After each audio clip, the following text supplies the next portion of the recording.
If you had to battle 153 killer ninjas, what would you do? You've been chosen to join the most dangerous exam your country has ever seen, 2 phases to be exact, and will have to stay alive by 1, flirting with girls, raging teenage hormones, and relying on your enemy's big fat ego in order to win. I'm gonna break down the mistakes made, what you should do, and how to beat the first 2 phases of the CHUNIN exam in Naruto. These kids will wish they never tried to be ninja warriors. Naruto and his 2 friends here, Sasuke and Sakura, are training to be the sickest ninjas ever. They find out that they've just been chosen by their teacher, Oh Goody, to join the CHUNIN exam, a lethal competition where the best wannabe ninjas will compete to win or die in the most insane death games. Joining other top students from different nations, they all head into the exam room and get ready to begin the first test. But Sakura gets worried she won't be able to keep up with these 2, and she's right. Thousands have suffered horrifying fates, died, lost their minds, become disabled from taking this exam. And this nice guy bumps into them. He failed like 4 times, by the way. And he thinks the CHUNIN exams are meant to bring different nations closer together.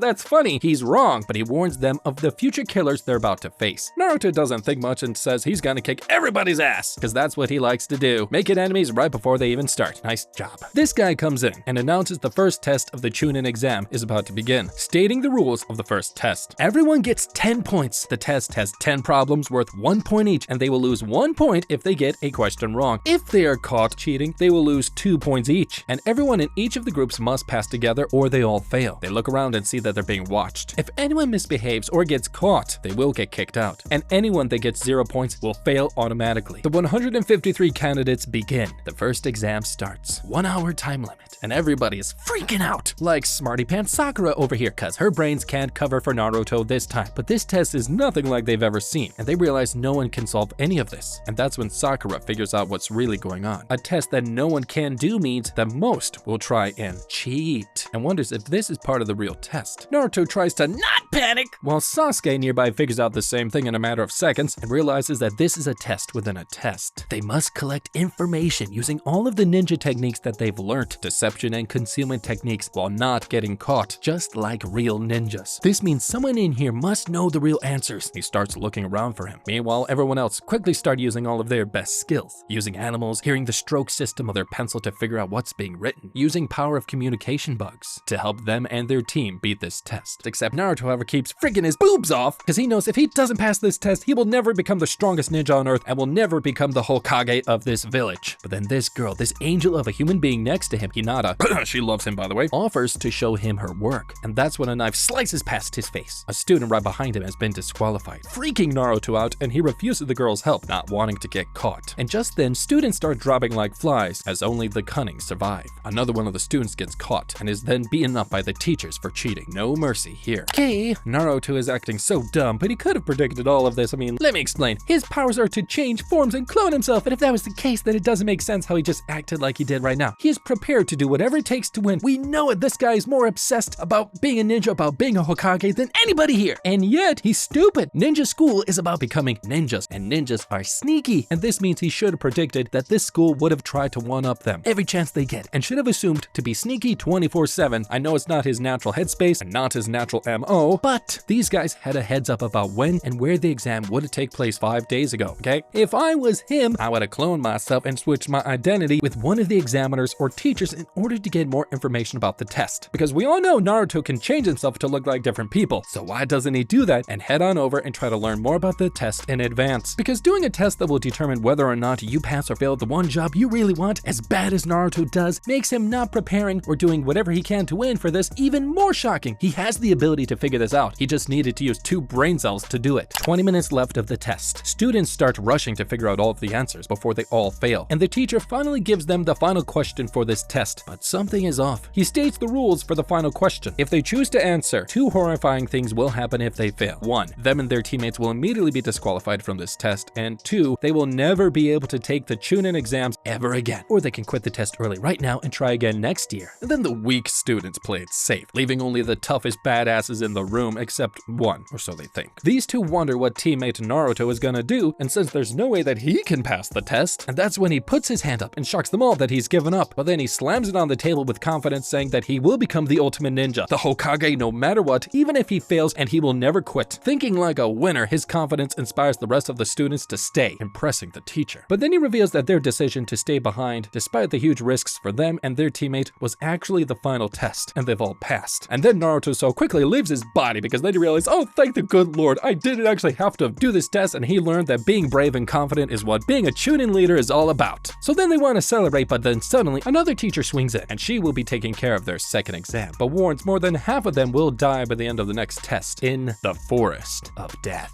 And here, she gives them literally a waiver, a contract to sign, so that way she can legally pick up their corpses when they die, and then the parents can't sue them. And then she gives the rules of the next test. Anything goes! Each team will get one scroll they must protect. Half of the students, which is 13 teams, will get one Heaven Scroll, and the other will get one Earth Scroll. In order to pass, they must bring both types of scrolls to the tower in the center of this forest, which is 10 kilometers from here, within 5 days, which is 120 hours. No one knows who has which scroll, and they will also have to face every single monster on Earth inside of this forest, which has fierce people-eating animals, poison bugs, poisonous weeds, and oh, a heck of a lot more. If all the members can't make it with both scrolls, they fail. If any member doesn't make it to the tower, they fail. If any team member loses a member, they fail. And no one can look inside of their scrolls until they reach the tower. No cheating. And then the gate opens and the teams rush into the forest to look for the other scrolls, not realizing that a real-life serial killer has infiltrated this group. And that's when the forest quickly gets to work and kills some of the students. Death by blood-sucking leeches. And their horrifying screams echo throughout the woods, including Naruto's group, putting them on edge for what's to come. And he returns from a quick bathroom break, and that was his biggest mistake. Sasuke starts beating him alive, and Sakura begs them to stop and thinks he lost his mind, but he tells her what no one else could ever figure out. This isn't the real Naruto, shocking her because she thinks he's crazy. And he tells her the real Naruto had a scratch on his face, and he's right-handed. And Naruto here smiles evilly and attacks them. Sasuke quickly counters with fire-style flower jutsu, blasting fire shots, and the two draw knives, and he quickly finds the real Naruto tied up nearby. He frees him but exposes himself, nearly getting killed, and the real Naruto saves him, and the team sends this guy packing. Now that the group is recovering from shock, they all realize that they now can't even trust each other. Okay, what happened just now is the perfect example of why what they're doing sucks and is flawed. They're focusing on getting scrolls when they should focus on the student hierarchy. Let me explain. Since the beginning, their goal has been to win the exams, but these guys are thinking too small. Trying to win without considering their opponent's capabilities will only make things harder. The faster and more efficient way to win would be to do something similar to what is known as grading on a curve. You know, when a teacher grades a student based on where they are in comparison to the other students and not how good they actually are. If a student gets a D in class, but the class average is a B, then grading on a curve might actually bring the D student up to a C-, basically bringing everyone down to meet the shittier student. This is exactly what Naruto should be doing, instead of trying to rise to the top. Though you and I both know he's not gonna do that, but he should try to bring the other students down by first analyzing their opponent's capabilities. There's a lot of teams out here and have people with perceptive or sensory abilities, but Team Kurenai here, the one that Naruto met in Test 1, is the only team here with all three ninjas have unique high-level senses, stealth, and reconnaissance techniques from their family lines. Kiba with Akamaru and scent tracking, Hinata with the Byakugan, and Shino with his bugs. Skills they have are beyond the basics that every ninja gets taught and don't seem to be common with other same-level ninjas, which makes that group valuable and dangerous. I would first work on finding this group and take them out, using Naruto to butter up this one member of the team because as we saw in Exam 1 and because we know she loves him, we're gonna lure her in with sweet empty promises about our future together because she is totally gonna buy that. Then I'm gonna gaslight her and manipulate her into helping us take her team out because she wants to out of love. And then once her teammates are taken care of, I would slice her throat and put her out of the picture. Because the only way Naruto really could win this game is by playing dirty, instead of trying to play the game the right way. Because that's lame. Who wants to play the game the right way?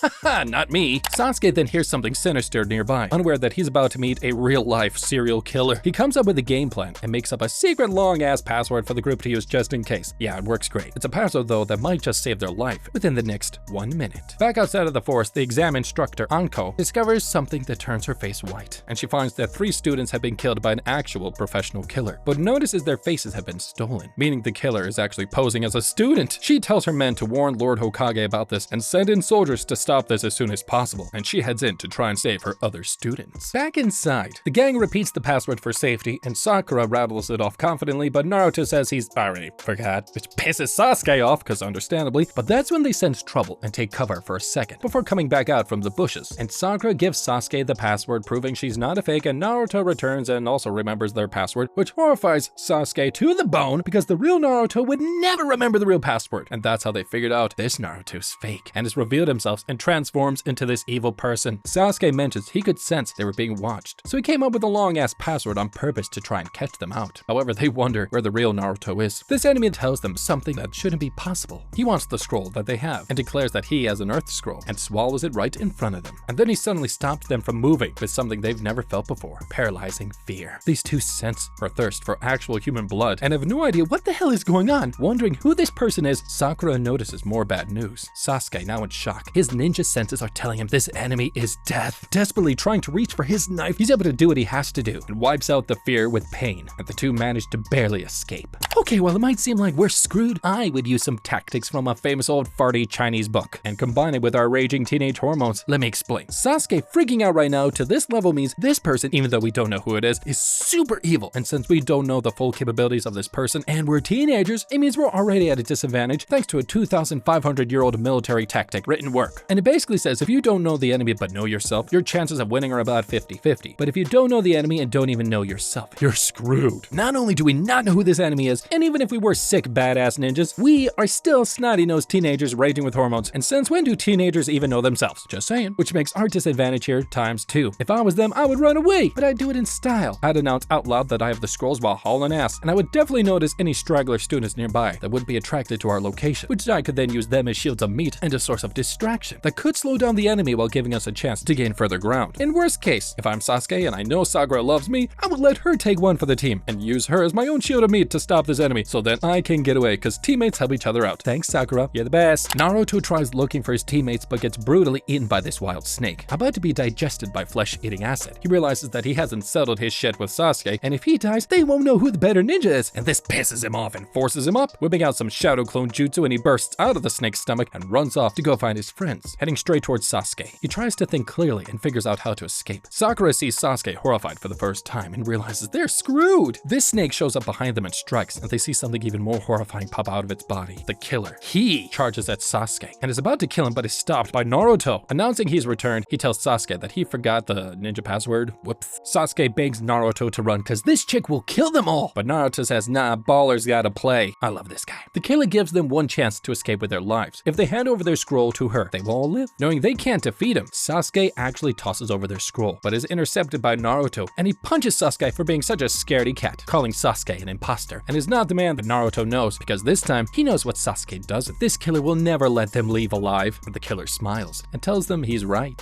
Naruto charges at her and summons a jutsu power, and the killer sends a snake his way. Beating him up, he ends up back in the snake's mouth, but that was the snake's biggest mistake. And suddenly happens, and Naruto wakes up, his eyes red, shocking the killer. She recognizes those eyes, and Naruto loses control and gets 10 times stronger. The snake now charges at Sasuke, but Naruto saves him, holding back the entire monster, and he lets Sasuke know that he is not the man he knows anymore, because he's a scaredy cat. The snake quickly picks up Naruto and beats him up, this time for good, but this killer examines Naruto like a pet and knows that when Naruto's emotions get high, he can access a mythical power known as the 9 Tails, and spots a seal on his stomach, and the killer activates a jutsu and turns him back into normal power level Naruto by force. Okay, well, looks like we can win this one. We could have figured out by using the killer, known as Orochimaru's own ego. Let me explain. Naruto is clearly powerful as balls when he gets pissed off, but this is exactly why he should have been more careful, because how powerful is the most powerful gun in the world if the person using it has never held a gun before? It is both super dangerous and harmless at the same time. At this point, he struggles to control the power of his 9 Tails chakra, and it only comes out when he gets super emotional and during moments of high stress situations. Similar to when a regular person's fight or flight system in the body happens during high stress situations. This happens when your brain locks and it prevents your body from wrecking itself, and then it gets unlocked and gives you a boost in temporary strength and senses, but this extra power is temporary and happens involuntary. This is basically what happened to Naruto just now. While he's super powerful, he really shouldn't have relied on his temporary power. To be fair though, I don't think he even really knew he had it at this point. If I was him, I would have first stayed in the bushes and not announced our arrival, since the only thing we had was the element of surprise. And while Orochimaru's weakness might not be so obvious right now, there are a few things we could focus on. Watching from the bushes, we could have seen his primary focus was on Sasuke, which means his focus would be on him at all times. And because of this, and we still have enough energy, I would exploit some type of distractions, like using shadow clones to strategically create distractions that would give him and Sasuke a head start through the forest. While Orochimaru and Naruto both can fight well in the forest, escaping through this terrain will help us avoid Orochimaru's long-ranged attacks, which he specializes in within open spaces, and relies more on summoning snakes within the forest, which will will now be less of an issue for us. In worst case, getting a head start could give us time to figure out our next move, while not being cornered and fighting out of desperation and not thinking clearly. One thing we would gain is knowing one of Orochimaru's weakness. It's his ego, which we could appeal to if he'd catch up to us, by basically sucking up to him and admire his skill and suggest that they should have some kind of challenge. Given his competitive nature, this will create more opportunities for Naruto to escape, while Orochimaru is focused on the challenge. Or maybe Naruto shouldn't be such a goody two-shoes and offer up one of his friends. Excited, he tells unconscious Naruto that his chakra powers and the Nine Tails are beginning to sync up, and he's excited to see what he does next. Taking the scroll from him, he throws him and sees Naruto passed out. Sakura also calls Sasuke a coward. That was her biggest mistake. Hearing a girl call him this is the last straw, and forces Sasuke balls to finally drop, and then he's ready to take on his greatest enemy, which is just what this killer wants. He watches Sasuke curiously and wants to confirm his true power. Changing his eyes to a new power level, he activates Dragon Flame Jutsu and tells him he has to survive so he can finally defeat his older brother one day. It's a really sad backstory, but moving on. He charges at him and busts out knives and goes hand-to-hand combat and goes apeshit, but this time he can see all the enemy's moves, combining new moves. He ties him up and blasts his ass for good and wins the match, but not really. She walks out all fine and dandy and paralyzes them with her powers a final time, and at his mercy, he says he's impressed at his Sharingan powers. And then he finally formally introduces himself as the person we all know, Orochimaru, level S class, extremely dangerous, and a person on the most wanted list. He wants Sasuke for something horrifying, but tells him that they'll meet again soon, and he bites Sasuke's neck like a vampire and gives him a parting gift. Sasuke then drops in agonizing pain and he disappears, leaving Sakura alone with her unconscious teammates, confused and helpless, while Anko runs into Orochimaru and she recognizes her old master turned evil, and she prepares to kill him, but she is no match and quickly gets defeated. Orochimaru says he's not here to defeat Lord Hokage just yet, and wants to look at the talent in the exams, but he doesn't say why, and reveals to Anko, oh, by the way, I gave one of your precious students the same curse mark as her, because he's going to be the perfect host body for him to use if he survives the curse, thanks to his clan's Uchiha powers. About to leave, he tells Anko to watch what she does, because there are two other serial killers just like him hiding within the exam. Vanishing and leaving his dagger behind, Anko rushes off to tell the exam board what just happened, but runs into these two wild tigers. Still weak and dizzy, she gets saved by special forces, the Anbu Black Ops, who tell her that they received a call about an emergency in the exam, and they warn her that the exam should be cancelled immediately so they can hunt down the bad guy, and she begs them to keep it going because she's stupid, and also to let her go to the tower in order to finish the exam because it's just that important. She tells them to warn Lord Hokage what's going on, and she'll explain later. Meanwhile, Sakura here moves everyone to shelter, not realizing that she's being watched by Orochimaru's men, waiting for the perfect time to strike. The next morning, Sakura is on edge. Suddenly a squirrel scares Sakura, coming at her, and she nearly kills it, thinking she's getting too paranoid, and not realizes that she just avoided a paper bomb strapped to it. Orochimaru's men finally reveal themselves, scaring Sakura, but tell her they don't want her. They've come for Sasuke, asking her to wake him up. Sakura demands to know what's going on to Sasuke's neck. They ignore her and prepare to kill her to get to Sasuke. This guy attacks, but suddenly another student named Lee shows up and declares that he'll save his future wife, and confuses her, and that he'll always protect her, and then she awkwardly, haha, thank you. Gosh, this simp. He's way too excited. But moving on, Lee quickly ignites a special jutsu and overpowers this guy and drives him into the sky, and power drives him. But then he realizes that he's now used up most of his power, and now he's too tired. His ears start bleeding and he can't walk. The enemy reveals the human eardrum breaks with sounds of over 150 megahertz, and he just destroyed his semicircular canal within his eardrum. The enemy's jutsu is the ability to control ultrasonic waves and air pressure, and Lee is now dizzy and can't walk. He puts up a good fight, but quickly gets defeated. The enemy reveals his jutsu is faster than the speed of sound, and the kid realizes he's about to die. Meanwhile, other candidates have found Naruto's squad. This girl Ino here decides if they should help their old childhood friends. Nearby, all alone, Sasuke tries to defend her friends but gets held at knife point. Hating that she's always a damsel in distress, she cuts off her signature haircut and frees her of her old identity and blah blah blah. Moving on, I don't care. Using substitution jutsu, charges at this guy and disappears and reappears from above. She then gets stabbed by the enemy but realizes she's taking it like a champ, landing and biting the shit out of him like a boss baby in the making, but then gets beat up but still holds on. Ino's group watches from the distance and sees her old friend overcoming her fighting fears, and then they finally show up to defend her and the team. And then one of Ino's crew gets too scared to fight, and then he tries to run off, but they call him fat, and that, oh boy, was their biggest mistake. Choji the fat,